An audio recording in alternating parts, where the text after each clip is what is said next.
I stood at the window and watched a car pull out of the driveway, turn right, and disappear into the street. I wondered why I wasn't very upset. 10 years of my life have just left. Shouldn't I feel something? Shouldn't there have been something other than shrugging and thinking, well, I guess I should go and fix this dripping faucet? As I turned and headed for the kitchen, I replayed the events of the last half hour in my head. I came home from work to find my wife Peggy sitting at the kitchen table with a full glass of wine in front of her. As soon as I saw her sitting there, I knew something had happened. Firstly, she was at home before me, although she usually returns from work only half an hour or an hour after me. Secondly, we had an understanding that the first person who comes home starts cooking dinner. But there was nothing on the stove. Finally, a glass of wine. Peg rarely drank. No sooner had I entered the room than she asked me to sit down and said she wanted to say something. I took a beer out of the fridge, sat down opposite her, and she said, "Rob, I know it's not a secret to you. There's been something going on between us for the last 6 months or so. I have no idea why, but we seem to be moving away from each other. I do not know if this is related to me or to you, but something is wrong. I tried to talk to you about it, but all I got from you was that we were just going through a difficult time, and that everything would get better. I've decided that we need to break up. I'm not talking about a divorce, just a separation for a while. I think I need some time, Rob. I need to leave in order to look at my life from the outside and see if I can find out where the gap between us comes from. You can use the time spent apart to look at the same thing from your own point of view." Come on, Peg. It's not that bad. Of course, we have some problems, and which marriage doesn't have them? But two people can't solve them. Only if they are far from each other and don't talk. Talking won't help, Rob. You see only one problem in our marriage. As for you, our only problem is that we don't do it. Your solution to the problem is for me to take off my clothes and let you do whatever you want with me. As for me, there is much more wrong here. We're not doing this anymore because I don't want to. We don't snuggle or hug anymore because I don't want you to touch me. And I don't know why I don't want that. I still love you. I love you as much as I did the day we got married. But something is wrong, and I do not know what exactly. I need some space. Rob, I need to be alone so I can think things through. So you want to throw 10 years of marriage out the window? No. Rob, I just think we need to spend some time apart. I've already packed my things and put them in the car. I'm staying with my sister until I find a place to live. I'll call you once a week to keep in touch." She stood up and said, "I have to go. I told Mary I'd be there by 7. She turned and left without even trying to kiss me goodbye, which in itself told me where I was. It didn't take long for word to spread that Peggy and I had broken up. Most of our friends sympathized with me and tried their best to cheer me up. Peggy called once a week and asked how I was, and I said I was doing fine. And then I asked how she was, and she said everything was fine. Then I asked her if she was ready to return home, and she replied that she was not yet. Peg had been gone for 6 weeks when I heard the rumors, disturbing ones, that she has a boyfriend. I didn't want to believe it. I wanted to believe that everything was exactly as she said, that she just needed to be alone for a while to recover, and then she would come home. I kept hearing things, so I decided to check the rumors. I'll find out where Peg is staying, do a little research, and put an end to the rumors. But no one could tell where she was staying. Either I couldn't or I didn't want to. And I started to think that something in this situation stinks to heaven. I was having dinner with my friend Tom and his wife Tanya when I voiced my concerns and let slip that I was going to hire a private investigator to find Peg and either confirm the rumors or refute them. I noticed how Tom looked at Tanya and saw that she gave him a slight nod. "Save your money, Rob," Tom said. "The rumors are true." Tell me what? That Peggy left you to live with Adam White. Adam White. Who is Adam White? I've never heard of him. He works with Peggy. And she just left me to live with him. It doesn't make sense. If she was going to do this, why didn't she just divorce me? What kind of nonsense is this about separation? You know Peg, Rob. She makes plans, makes retreat plans, and then makes plans in case the retreat plan doesn't work. She's been dating White for almost a year. And I guess she made it so she could break up and come home if living with White wasn't as good as having an affair with him. And everyone knows this, but none of them told me. That's right. My God, what a wonderful group of friends I have. I got up, threw my napkin in the middle of the table and said, "Thanks to the honest company. I'll find my own way," and left their house. On the way home, I thought about what I had just learned. I didn't do it with Peg for over a year because she didn't want to do it with me. She didn't want to do it with me. She didn't snuggle up to me for over a year because she didn't want me to touch her, and she was hanging horns on me all the time. Like a fool, I stayed at home like a good boy and behaved decently, waiting for the unfaithful wife to come home, and all my friends, my wonderful friends. Everyone knew about it, and they just let me sit, look at the walls and wait. Well, the wait is over. The next morning, I made an appointment with the Corliss Investigation Agency and paid them in advance. I told them where Peg and this guy White worked and said I needed all the dirt they could get for me. And then I went home and started making a list of everything I needed to do to break off my relationship with Peg. I will wait for the report from the detective agency, but after receiving it, I will already have my list, and I will be ready. Once the list was made, I leaned back in my chair and thought about something else. I haven't slept with anyone for almost 16 months because Peg turned me down for a year and then broke up with me. I was an absolutely faithful husband, but now that I knew what Peg was doing, I was sure that I would no longer be celibate. I was sitting at the kitchen table, sipping a beer and making plans to end the long drought when I remembered what I had said about Peg Tom. She planned everything. Having lived with her for so long, I knew it was true. For me, this meant that she had plans for what to do if I found out what she was doing. Plans based on how she thought I would react to it. And the biggest plan of all was how to leave me if she decided to live with White. That's what she really wants. I realized that she was watching me so that if I went out and dipped myself, she could use it against me in the divorce.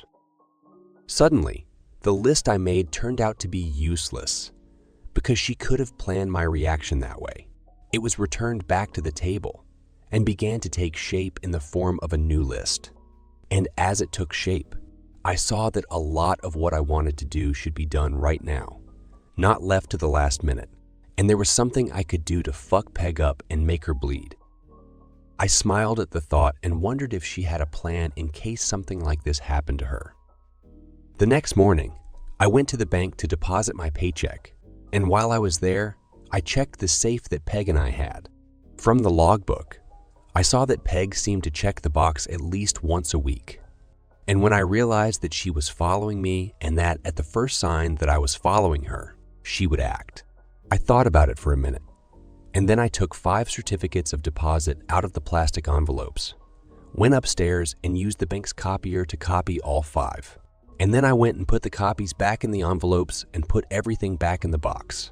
If Peg doesn't take the certificates out of the envelopes to check them, she won't know about the substitution. Then, because I knew Peg was checking on me, I took my passport out of the box and casually mentioned to the woman from the bank, when she put the box back in the box, that I was going to Mexico to go fishing. I left the bank with 5 certificates of deposit in my pocket.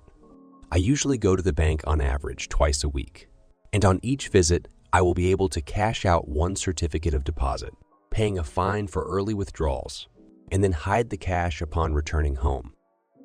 I didn't believe in credit cards because I thought that you could easily get into trouble with them. So the only ones I had in my name were one Amegic Express, which you can use to pay all expenses by receiving an invoice. several credit cards from a gasoline company, and one low-limit Visa card, the former only in my name. On the other hand, Peg had a good half-dozen credit cards in her name alone, and some of them had high limits. I knew what the limits were because I paid the bills every month, made a list of account balances, and put it aside. I took care to make a minimum payment on these cards so that they would remain in good standing. I sat down and made a list of all the things I would like to have, and then went online. And over the next 2 weeks, I started spending money using Peg's credit cards. When I leave, she will have credit card debt hanging on her, and I intended to ensure that it was significant. I upgraded my computer by buying a new Dell with all the bells and whistles. I bought a Remington 700 magazine rifle for wow, and a whole bunch of other things like a digital camera and a modern cell phone that did everything except cooking dinner. The house belonged to Peg. It was left to her by her parents, so I couldn't claim it. But when we put up the pool and hot tub, we used it as collateral for an open credit line, and both our signatures were on the account. We paid off everything we borrowed, but the credit line was still open. If I time it right, I can empty this line before it realizes what I'm doing. I wondered why, when she decided that we needed a tentative breakup. She packed up and left me at her house instead of asking me to leave. Now I understand. Still living in the house, I obviously should have expected her to come back. I obviously had to view this separation as something that would not last long. Then I closed my 401k retirement account at work, paid the penalty, and hid the cash. Then he leaned back in his chair and waited for the private investigator's report. The only thing I couldn't figure out was how to make sure I had a bed. I couldn't let anyone watching me see that I was going out to search. I decided that I would have to leave town for the weekend to go fishing. She knew that I liked fishing and that I went there quite often, and from the catches I brought home, she knew that I was actually fishing. So I doubted that she would pay a private investigator to follow me. She doesn't need to be too suspicious, right? After all, am I not a fool? Hasn't she been messing with my head for over a year? It was Friday, and I was just about to leave work when Tanya called me and asked me to stop by on the way home. I tried to refuse, but she said it was important. So even though I didn't really want to go there, I said I would. When I got to them, she let me in and led me into the living room, where I found Tom sitting in an easy chair. He stood up and held out his hand to me. I shook it, and then he told me to sit down and make myself comfortable while he brought me a beer. Tanya needs to talk to you, Rob, and you need to know that I'm 100% supportive of what she's going to say.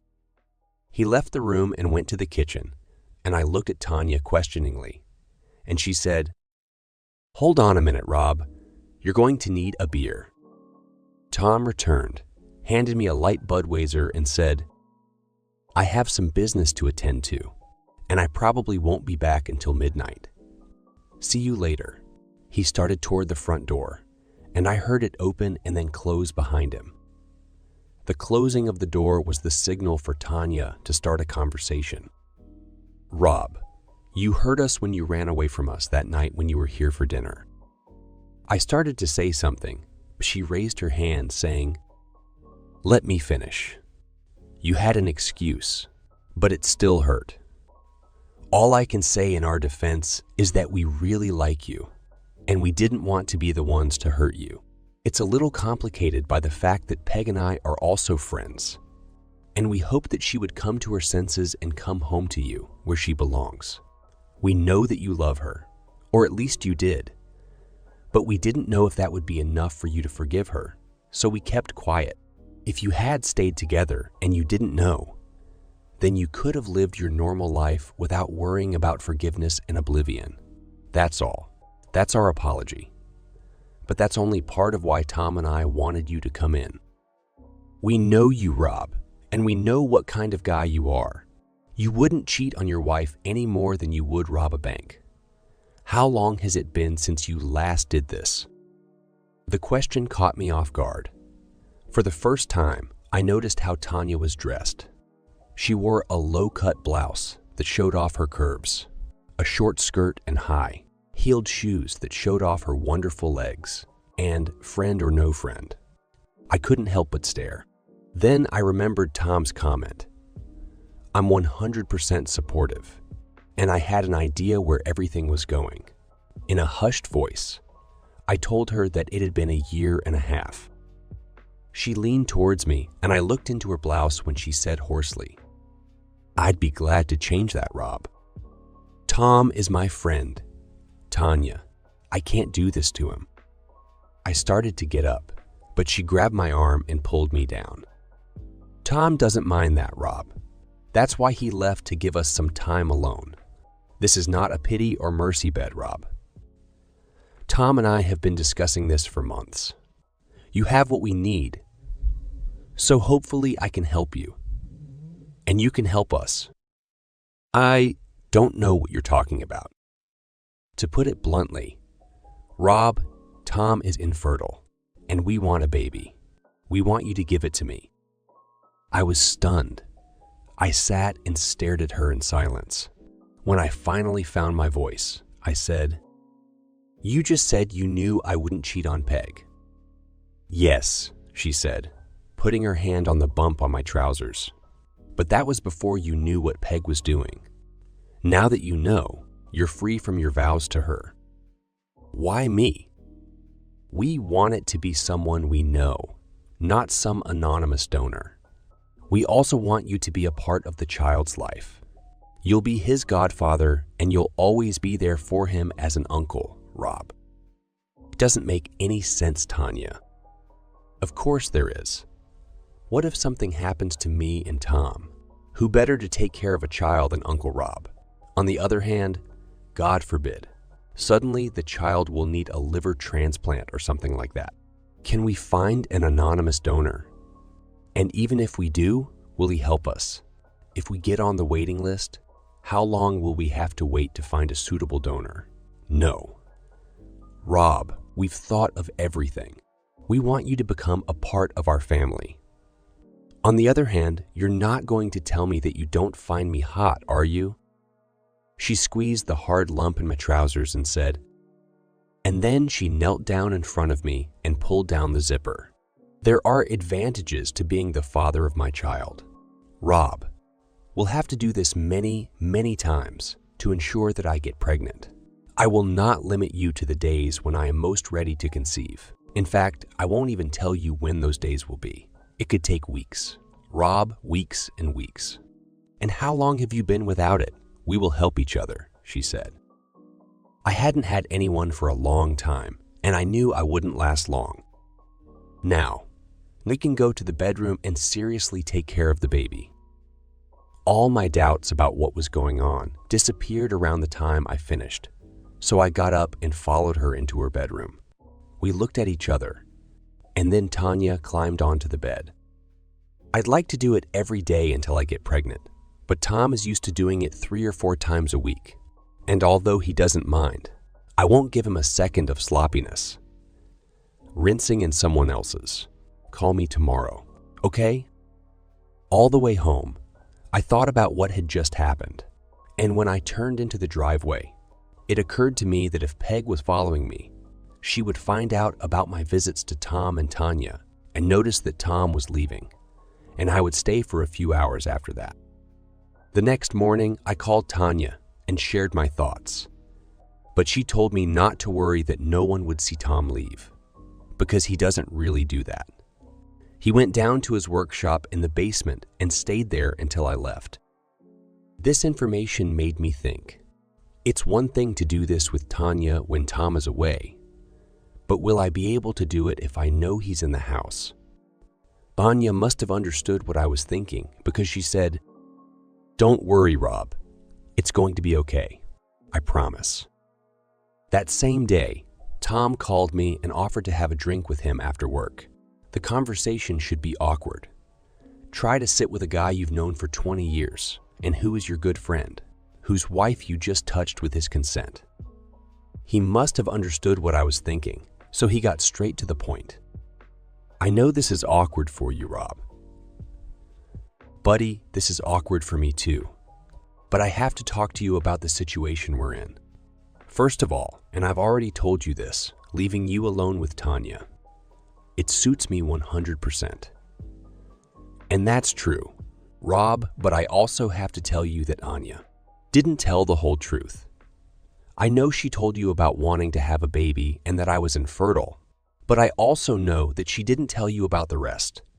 Honestly, buddy, I can't lift it. I haven't been able to do this with Anya for over a year. Oh my God. That's why she was so hot last night. She was playing catch up. And the fact that she told me she didn't want to give Tom sloppy seconds was her way of covering up for his inability. She didn't want me to know that he was impotent because she didn't want me to think less of him as a man.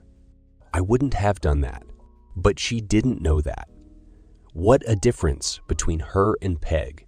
Tanya puts Tom first, even in difficult circumstances, while Peg thinks only of herself. I don't know if it got to you last night, Tom continued, but Tanya is extremely hot. My inability to act caused her to throw herself against the wall. She tried her best to control herself, Rob, but sooner or later she would have cheated on me. I know it seems cruel, but that's exactly what would happen. I know it seems cruel, but that's exactly what would happen.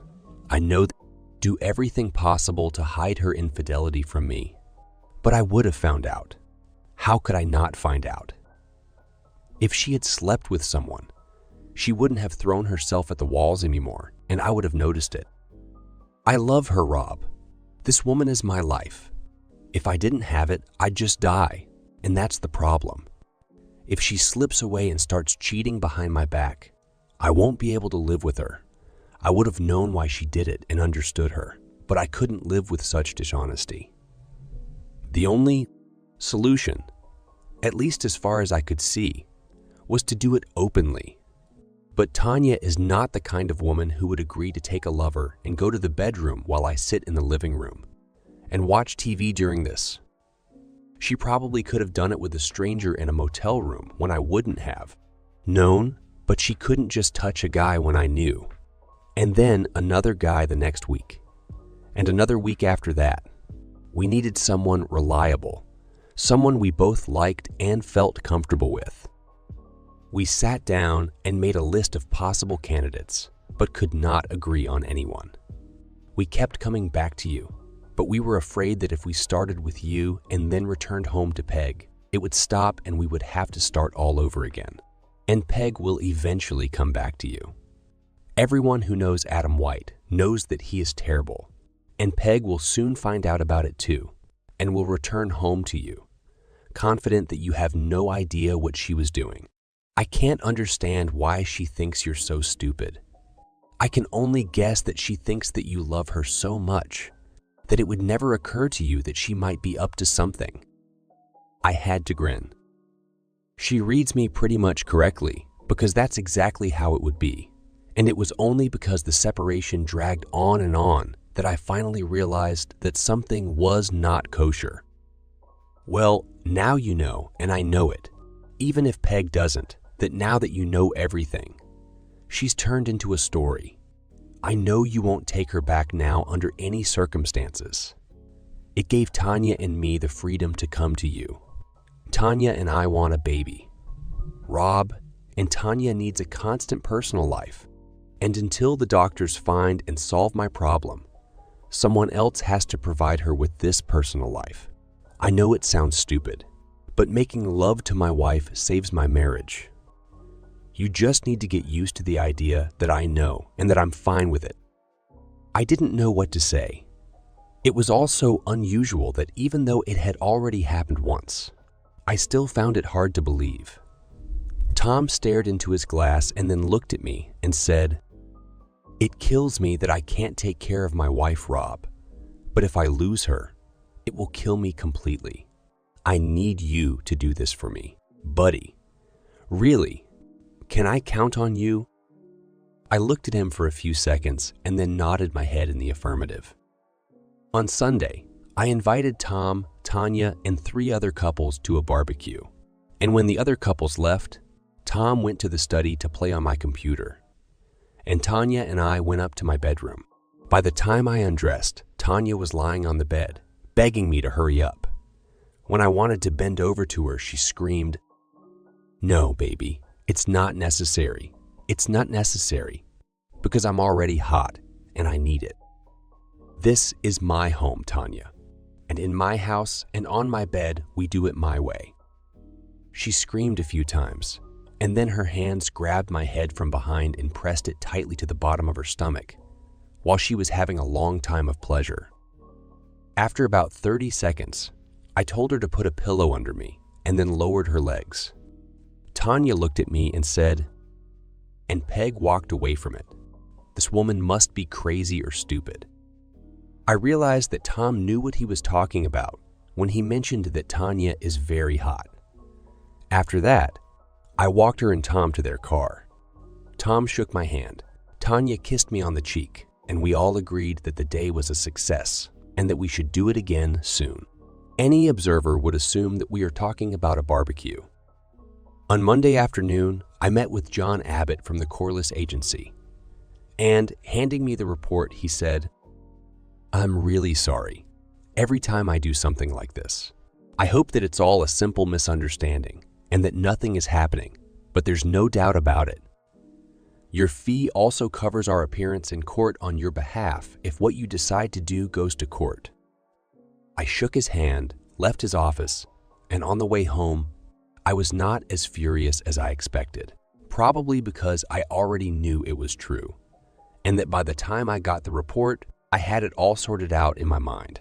What was I supposed to do in this situation? There's nothing I haven't already done. The only thing left for me to do was to time the credit line at home so that Peg wouldn't find out about everything until it was too late.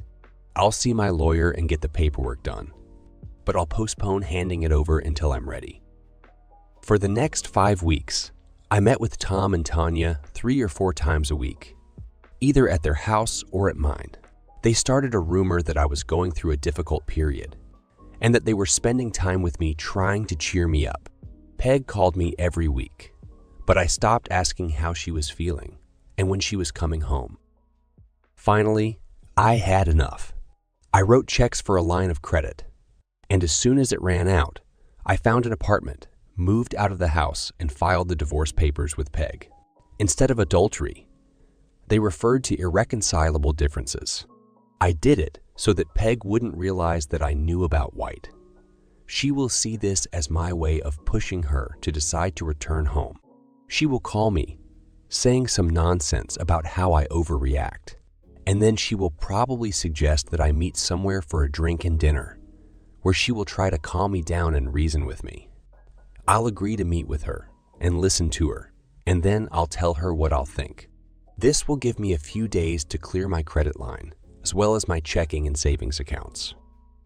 Everything went exactly as I expected. First, there was a phone call in which they told me that I was being unreasonable, that I should not involve lawyers. I told her that I was tired of the neither 2 nor 1.5 situation. "You don't want to be with me, so it's time for me to admit it and live my life." I agreed to meet her at Angelo's. It was the first time I saw her since she left me, and she looked good. I'm going to miss her. I really missed her because it was obvious to me that I still loved her. But even if she came back to me, I knew that I would never be able to live with her again. But I didn't tell her that. Instead, I sat and listened to her feed me another batch of lies. She also went to a psychoanalyst, and she helped Peg understand. Blah, blah, blah, blah. And Peg was making good progress, and all she needed was a little more time. "I know it's hard for you, baby, but it's just as hard for me. Please, baby, please give me a little more time." I said I'd think about it and let her know. I waited 2 days and then called my lawyer and said it was time to move on to the second step. He canceled the divorce papers and sent Peg a notice that the application had been canceled. Peg called me from work, thanked me, and said I wouldn't regret it. I smiled, knowing I didn't regret it anymore, but she didn't know why. But he'll find out soon enough. That evening, I had dinner at Tom and Tanya's, And after dinner, Tanya and I retired to her bedroom. And after spreading out for me, Tanya said, "Tonight, instead of being tough, can we do it gently and with a soul? I would like to do this with the father of my child." "Are you sure?" "Absolutely. A home test showed this on Tuesday, and the doctor confirmed it this afternoon. You're going to be a dad." We only did it once that night, but it was a long, slow, and very enjoyable session. When it was over, I told her that it might be a while before I saw her again. "I'm going to finish the farce with Peg and White this week, and I may have to leave town for a while. Don't do anything too drastic, lover. I'm going to need the father of my child by my side. It's going to be Tom, honey. It's time for you to start thinking like that. You know what I mean, lover. Just because I'm impregnated doesn't mean I won't need you anymore." Adam White was a member of the Fraternal Order of Eagles, and since he was elected a law enforcement officer, he has never missed a single meeting. He left the meeting on Wednesday in a good mood, because after talking with several of its most influential members, he believed that he had a chance if he wanted to run for a higher post in the order. He was in a very good mood as he got out of the car in the parking lot of his house. He locked the car door, turned around, and felt a blinding pain before everything turned black.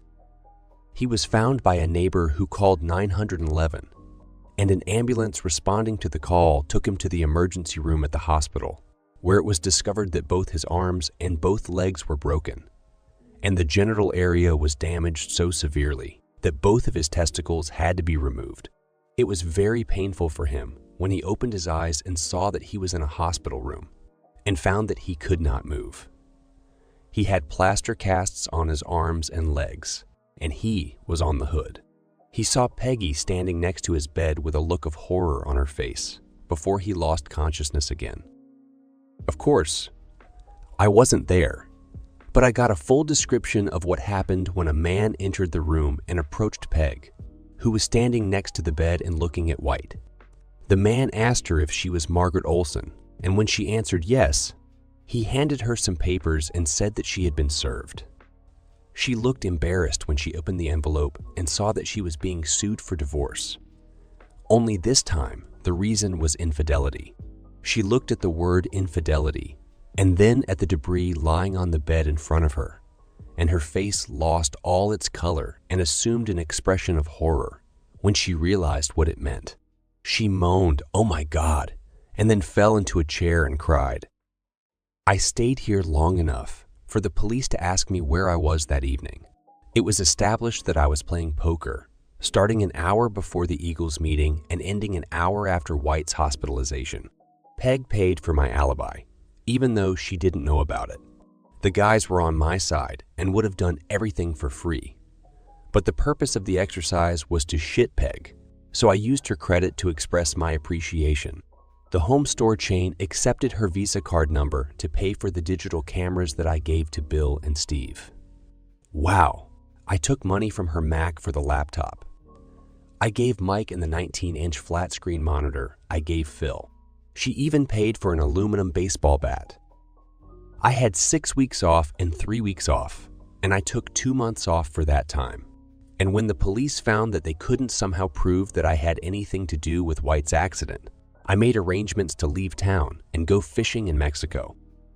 Before I left, I told my lawyer not to insist on a divorce, but just to file it. And when Peg starts fighting with him, he stopped everything. We'll stay married, but I won't have anything to do with her. I called Tom and Tanya once a week to see how things were going, and they told me that Peg had returned to the house, and as far as I could tell, Peg and White's true love must not have taken place because she never visited him after the day when they served him next to his hospital bed. Credit card accounts must have started getting into her inbox, and she must have found out that the savings and checking accounts were empty. The credit line was ruined, and the certificates of deposit in the safe deposit box were fake. Because the next thing I heard was that Peg was desperately trying to find me, but no one could tell her where I was. My boss, who knew the whole story, when she called him trying to find me, said I wasn't there. He said I wasn't there. He said I just came in one day, said I was leaving and asked for my check. In fact, he made her believe that I quit without warning. A call to my lawyer demanding an appointment with me gave her information that I had dropped the divorce claim, paid him, and that he no longer represented me. She had no choice. 4 months after I went fishing, she declared bankruptcy. As a result, she lost her house and had to give up her Lexus and start driving a used Geo. After hearing this, I returned from Mexico, rented an apartment on the other side of the city from where Peg lived, and tried my best to stay away from places where she could meet me.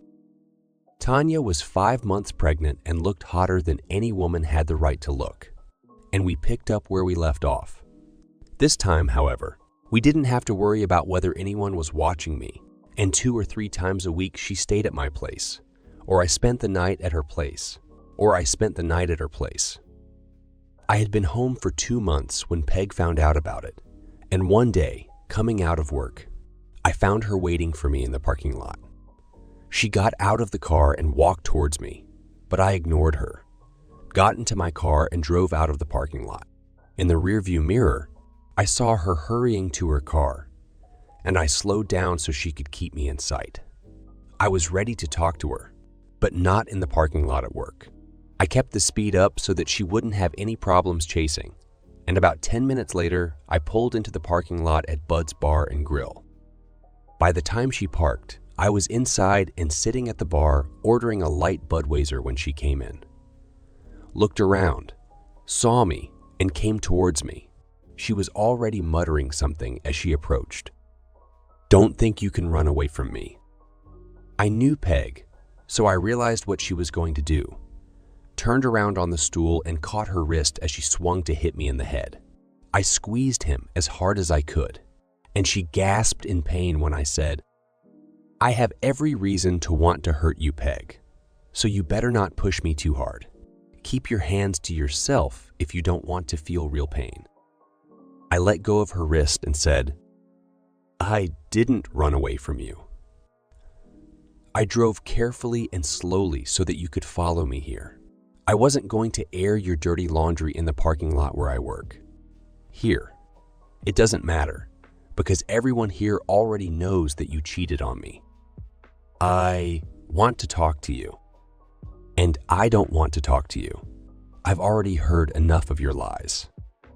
I want my money back." "What kind of money, Peg?" "You owe me the money you took on the mortgage of the house, and half of everything else we had belongs to me, and I want it." "Well, you're not getting it, Peg. My position on this issue is that this is compensation for what you did to me. What do lawyers say when they file a lawsuit? Compensation for pain, suffering, and loss of marital rights. I think what I got barely covers the pain and suffering I went through for. Going without a bed for a year and a half while you gave it to someone else. And for the humiliation I suffered when everyone I knew was looking at me. Like a stupid cuckold. Rob, I lost my parents' house because of you." "Big deal, Peg. He couldn't mean that much to you since, as far as I remember, you moved in with another man." Serious, Rob, I need this money." "Here's the news in short, Peggy. You'll never get a dime from me. You tried to cheat me, but you got caught, and I made you pay. Live with it." "I think we just need to see what the court says." "It doesn't matter what he says, Peg. That's how it's going to be. You're going to have to hire a lawyer and sue me for divorce so that I can stand trial and so that the court can issue an order to divide the assets. As soon as you file a lawsuit, I'll file a counterclaim.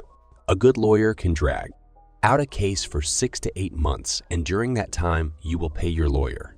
Can you afford to pay him while he's not doing anything? I have all the evidence I need to fight you in court, and if I win, you'll get what you deserve.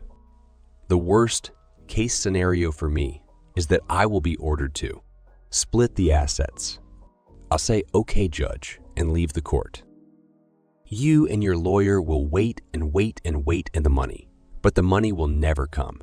You will call me, but I will not answer your calls. So your lawyer, whom you will still be paying, will return to court ordering me to pay by such and such a time.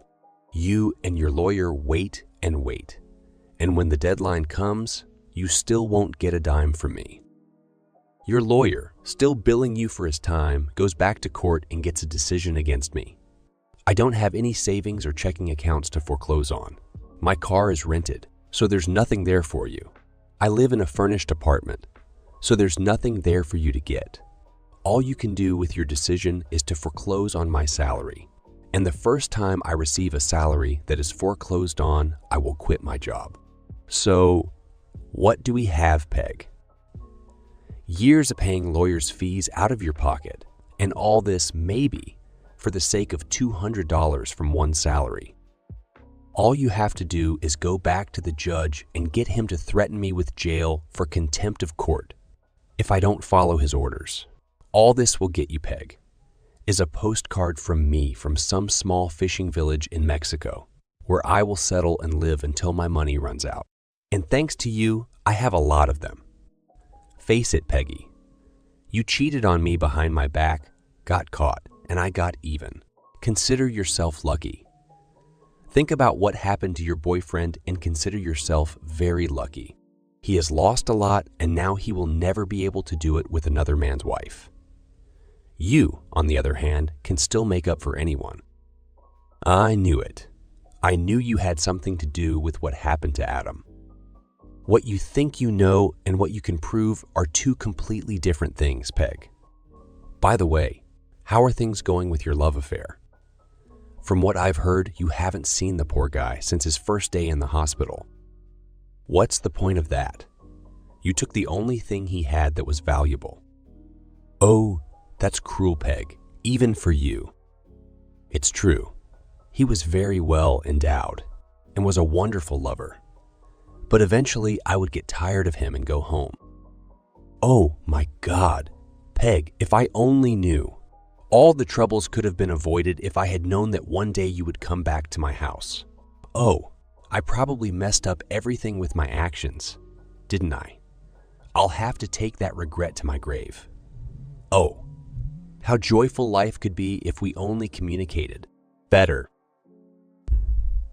You can be so terrible. Yes, Peg, and you're a worthless, cheating ex-wife. I finished my beer, got up and said, I wish you a dog's life, Peg, and left the bar. 3 days later, I was handed divorce papers stating irreconcilable differences. I did not dispute this, and she was awarded half of the family property, and I was ordered to pay her the money taken under the credit line. I wished her luck in getting at least something and threw the last decree in the trash.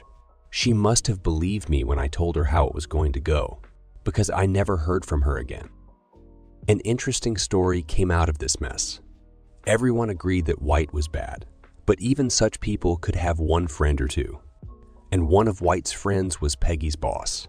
He was unhappy with the way she treated White after his misfortune and fired her.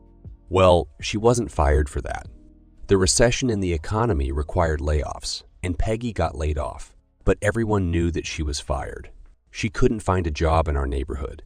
So she moved to California, where she had relatives, and no one, not even her sister, has heard from her since. There is another chapter in this story. It is a sad end, but at the same time, a glorious beginning. Tanya had a beautiful girl, and Tom doted on her and spoiled her terribly.